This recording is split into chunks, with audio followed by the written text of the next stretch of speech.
यदि आप इस वीडियो को अंग्रेजी में देखना चाहते हैं तो लिंक नीचे डिस्क्रिप्शन में है। If you are looking for this video in English, the link is down there in the description. मेरी पिछली वीडियो में, जो कि पहला भाग है इस वीडियो श्रृंखला का, जिसे मैं कहला रहा हूँ इंडियन हिस्ट्री 101, हमने जाना कि भारत का त्रिकोणीय प्रायद्वीप भौगोलिक रूप से कैसे बना, कि उपमहाद्वीप पे प्राचीन मानवों के होने के अवशेष और सबूत मिले हैं, और सिंधु घाटी सभ्यता और वैदिक युग के 2700 सालों का इतिहास था क्या। और आज हम भारत के इस लंबे और जटिल इतिहास की इस समय रेखा पे अपनी यात्रा जारी रखेंगे और देश के इतिहास के अगले 1000 सालों के बारे में जानेंगे, जो कि वैदिक युग के अंत से लेकर मध्यकालीन भारत की शुरुआत तक का समय था। और यदि आप उस वीडियो का विवरण भूल चुके हैं या आपने वो नहीं देखी है, तो मैं आपको पूर्ण रूप से सलाह दूंगा कि आप उस वीडियो को पहले जरूर देखें। उसका लिंक आपको यहाँ और नीचे डिस्क्रिप्शन में मिल जाएगा।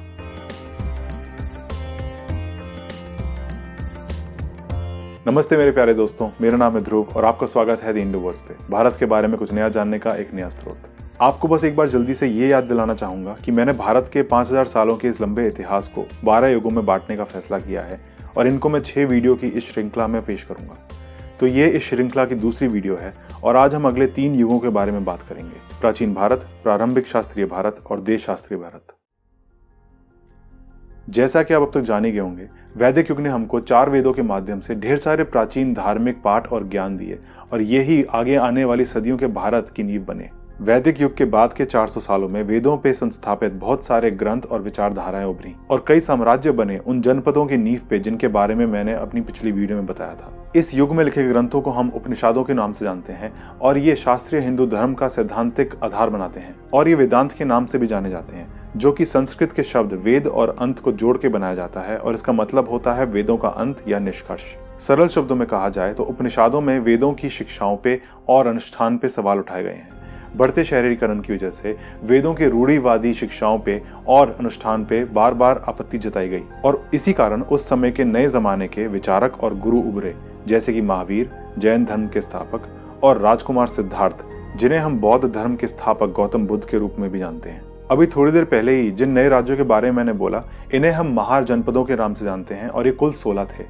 ये महाराज्य बने थे उन जनपदों को अपने भीतर समाते हुए, जिनके बारे में हमने पिछली वीडियो में बात करी थी। और इनमें से सबसे प्रसिद्ध महाजनपदों में से एक था मगध, जिसने कि हमारी कहानी में आगे आने वाले मौर्य और गुप्त साम्राज्यों के उदय में केंद्रीय भूमिका निभाई। लेकिन अगर कोई देश अच्छा कर रहा हो तो बातें तो फैलती ही हैं और बाहरी ताकतें आकर्षित होती ही हैं। तो अब 515 ईसा पूर्व के आसपास अखेमेनिद साम्राज्य, जिसे पहले फारसी साम्राज्य के नाम से भी जाना जाता है, ने हिंदू कुश के पहाड़ों को लांग के आज के पाकिस्तान और अफगानिस्तान के क्षेत्र पे लगभग 200 साल तक राज किया। 500 ईसा पूर्व के आसपास जाने माने प्राचीन तक्षशिला महाविद्यालय की स्थापना हुई और ये इस क्षेत्र का सबसे बड़ा शैक्षिक केंद्र बना, जहां भिन्न भिन्न संस्कृतियों और रंग रूपों के लोगों और विचारधाराओं का मेल मिलाप होता था। ये महाविद्यालय खासकर से जाना जाता था विज्ञान, और उसमें भी चिकित्सा विज्ञान के लिए और कला के लिए भी, और यहाँ दोनों धार्मिक और धर्मनिरपेक्ष विषय पढ़ाए जाते थे और तीरंदाजी और ज्योतिष जैसे विषय भी। फिर लगभग 330 ईसा पूर्व के आसपास अलेक्जेंडर द ग्रेट, सिकंदर महान, ने भी देश में प्रवेश किया, जो कि अपने देश प्राचीन यूनान से शुरू करते हुए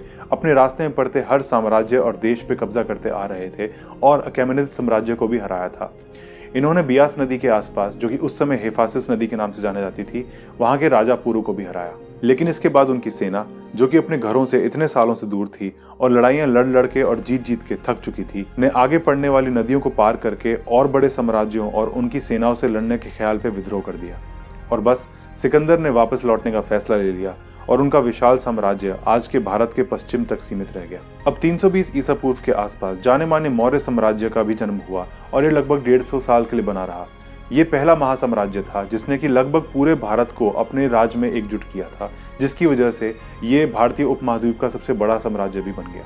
इसकी स्थापना चंद्रगुप्त मौर्य ने की थी, जिनके बाद उनके बेटे बिंदुसारा ने और फिर पोते अशोक ने बागडोर संभाली, और अशोक को भारत के आज तक के सबसे महान राजाओं में गिना जाता है। इन्होंने मौर्य साम्राज्य को और फैलाया था कलिंग तक, जो कि इससे पहले अपराजित था। लेकिन कहते हैं कि उस लड़ाई के बाद मौत और तबाही का मंजर देख के अशोक को ऐसा धक्का लगा कि उस दिन के बाद उन्होंने युद्ध और जीवन को एक अलग दृष्टिकोण से देखना शुरू कर दिया और उसके बाद से बौद्ध धर्म और अमन की राह पकड़ ली। वो भारत के भीतर और बाहर बौद्ध धर्म के प्रसार के मुख्य समर्थकों में से एक थे। और हाँ, हम दक्षिणी साम्राज्यों के बारे में भूले नहीं हैं, लेकिन दुर्भाग्यवश हमारे पास दस्तावेजों या धार्मिक ग्रंथों के रूप में ऐसे सबूत हैं ही नहीं जो हमें ये बता सकें कि इस समय देश के इस हिस्से में चल क्या रहा था। लेकिन जिस बात पे मैं प्रकाश डाल सकता हूँ वो है संगम युग। तीसरी सदी ईसा पूर्व से लेकर चौथी सदी ईस्वी तक चले इस युग के दौरान तमिल साहित्य बहुत फूला फला। चेरा, चोला और पांड्य नामक 3 महान और शक्तिशाली तमिल राज्यों के तहत संगम साहित्य, जो कि उस समय के तमिल लोगों के इतिहास, राजनीति, संस्कृति और युद्धों से संबंधित था, अपने समय से बहुत आगे था, क्योंकि इस युग के विद्वान और लेखक आम आदमी से उभरे थे और आम आदमी के जीवन और चिंताओं के बारे में लिखा करते थे। ये उस समय के लिए बहुत अलग बात थी, क्योंकि ज्यादातर लोग राजा महाराजाओं के बारे में लिख के उन्हीं को खुश रखना चाहते थे। और उत्तरी भारत के संस्कृत लेखकों के विपरीत, जो कि लगभग सारे ही ब्राह्मण थे, संगम युग के लेखक भिन्न सामाजिक वर्गों से निकले थे और ज्यादातर गैर ब्राह्मण थे। उनकी आस्थाएं अलग थीं, वो जीवन के अलग क्षेत्रों से आए थे और सबके व्यवसाय भी अलग थे, जैसे कि किसान, कारीगर, व्यापारी, भिक्षु, पुजारी और यहाँ तक कि राजकुमार भी, और इनमें से कई महिलाएं भी थीं। दूसरी सदी ईसा पूर्व में मौर्य साम्राज्य के पतन से लेकर छठी सदी ईस्वी में गुप्त साम्राज्य के पतन के बीच के इन 800 सालों को हम भारत के शास्त्रीय युग के रूप में जानते हैं, जिसको हमने प्रारंभिक शास्त्रीय और देश शास्त्रीय युगों में बांट दिया है। प्रारंभिक शास्त्रीय युग में हमने मौर्य साम्राज्य की सफलता और पतन के बाद कई दूसरे महासाम्राज्यों को उठते देखा। इस समय कला, विद्या, विचारधाराओं और शिक्षा के कई दूसरे रूपों में वृद्धि हुई और हिंदू और बौद्ध धर्म आस्था के मुख्य स्तंभ थे। अगले 500 सालों तक भारतवर्ष पर 3 मुख्य राज्यों का शासन था। शुंगा साम्राज्य, जो कि वो वंश था जो आखिरी मौर्य राजा का तख्तापलट करने के बाद खड़ा हुआ, दोनों देशी और विदेशी शक्तियों के साथ अपने कई युद्धों के लिए भी जाना गया। बौद्ध मौर्यों के बाद ये पहला ब्राह्मण राज्य था और कुछ इतिहासकार उन्हें बौद्धों के उत्पीड़न के लिए जिम्मेदार ठहराते हैं। हालांकि सांची जैसे पवित्र बौद्ध स्थलों पर मिले कुछ अवशेष शुंग संरक्षण का भी सबूत देते हैं। सातवाहन साम्राज्य मौर्यों के पतन से ही निकला था और उनके बाद के सबसे बड़े साम्राज्यों में से एक था। ये भारत के पहले ऐसे राज्यों में से थे जिन्होंने ऐसे सिक्के बनाए जिन पे राजा का सर उभरा हुआ हो। कुषाण साम्राज्य, जो कि आज के अफगानिस्तान वाले क्षेत्र से लेकर भारतीय उपमहाद्वीप के उत्तर पश्चिमी भाग तक फैला हुआ था। कुषाणों के सम्राट कनिष्क बौद्ध धर्म के बहुत बड़े समर्थक थे और उन्हें बौद्ध धर्म के इतिहास में दूसरे अशोक का रूप कहा जाता है। कुषाणों ने भारत में बौद्ध धर्म की स्थापना और मध्य एशिया और चीन तक इसके फैलाव में महत्वपूर्ण भूमिका निभाई। यहाँ पर मैं आपका ध्यान खींचना चाहूंगा उत्तर पश्चिमी राज्यों पे, Indo Greek, Indo Scythian, Indo Parthian और इंडो सैसनिड, जिनमें से कि कुशन साम्राज्य उभरा था। ये हाइब्रिड संकर संस्कृतियां थीं जो कि बहुत अनोखी थीं और जिनकी वजह से भारत पे ऐसा यूनानी प्रभाव पड़ा कि वो हमारी भाषा, संस्कृतियों और रहन सहन में आज तक दिखता है। क्योंकि यूनानी लोग और शासक इस क्षेत्र का हिस्सा सिकंदर महान की विजयों के बाद से थे और वहां 200 साल तक भारतीय और अन्य संस्कृतियों का आदान प्रदान होता रहा। इस युग में 2 और पहलू बहुत महत्वपूर्ण रहे: भारत का फलता फूलता मसालों का व्यापार और बौद्ध धर्म का विस्तार। केरल शुरू से ही मसालों की भूमि के रूप में जाना जाता था और कुछ बेहद प्राचीन लेख और पाषाण युग की नक्काशियां ये भी दर्शाती हैं कि भारत का दक्षिण पश्चिमी तटीय बंदरगाह मुजीरिस, जो केरल में पड़ता है, अपने आप को एक प्रमुख मसाला व्यापार केंद्र के रूप में 3000 ईसा पूर्व से ही स्थापित कर चुका था।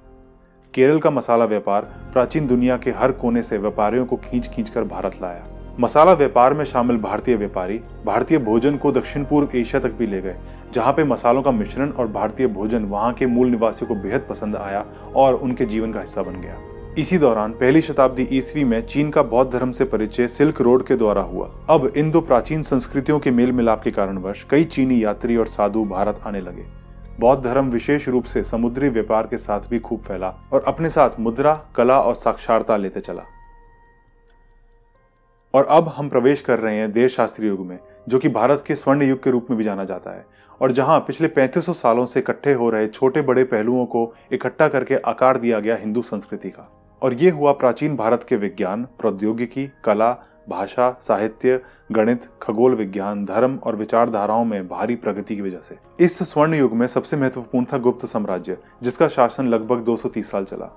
ये भी अपने से 600 साल पहले आए मौर्य साम्राज्य की तरह मगध के महाजनपद से उभरे थे। चंद्रगुप्त I, समुद्रगुप्त और चंद्रगुप्त II के रूप में इसके पहले 3 शासकों के सैन्य कारनामों की वजह से ज्यादातर उत्तरी भारत इनके नेतृत्व में फला और फूला। ये वो युग भी था जब हिंदू अरबी अंक प्रणाली भारत में जन्मी और अरबी लोगों द्वारा पश्चिमी दुनिया में फैली। ये अरबी लोगों द्वारा किए गए विस्तार की वजह से ही आज इस्तेमाल किए जा रहे अंकों को हम अरबी अंक कहते हैं, भले ही इनका मूल भारत में हुआ था। प्रारंभिक हिंदू अंकों में 600 से 800 ईस्वी तक केवल 9 चिन्ह ही थे और कई सदियों के बाद ही शून्य का चिन्ह विकसित हुआ। गुप्त युग में कालिदास, आर्यभट्ट और वराहमिर के रूप में कई विद्वान भी पैदा हुए, जिनके शिक्षा के क्षेत्र की उन्नति में बहुमूल्य योगदान थे। अब क्योंकि इस युग में उत्तरी भारत का प्रमुख साम्राज्य गुप्त का ही था, देश के दूसरे भागों में और भी साम्राज्य थे और समय समय पे ये गुप्त के मित्र और सहयोगी भी रहे। बिना विस्तार में जाए मैं आपको इनका सारांश दे सकता हूँ।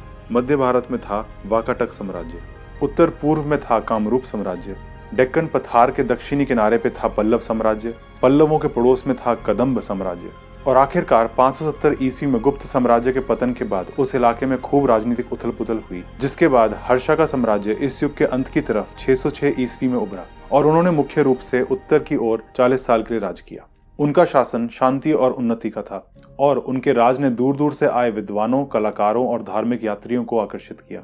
और इसी के साथ हम भारतीय इतिहास के देर शास्त्रीय युग के अंत पे पहुंच चुके हैं, क्योंकि 6ठी शताब्दी में गुप्त साम्राज्य के और 7वीं शताब्दी में हर्षा के साम्राज्य के गिरने के बाद हम मध्यकालीन भारत में प्रवेश करते हैं। क्योंकि देश अपने स्वर्ण युग में अपने पिछले ही युग में पहुंच चुका था, ये अगला युग सत्ता संघर्ष और एक वंश से दूसरे वंश के बीच सत्ता परिवर्तन से भरपूर था। लेकिन 1200 साल तक चले अगले 3 युगों के सत्ता संघर्ष के बारे में जानने के लिए आपको मेरी अगली वीडियो का इंतजार करना होगा। और ये वो वीडियो है जिसमें कि भारत का पहली बार इस्लाम से परिचय होगा, तो मामला थोड़ा दिलचस्प होने वाला है, नहीं?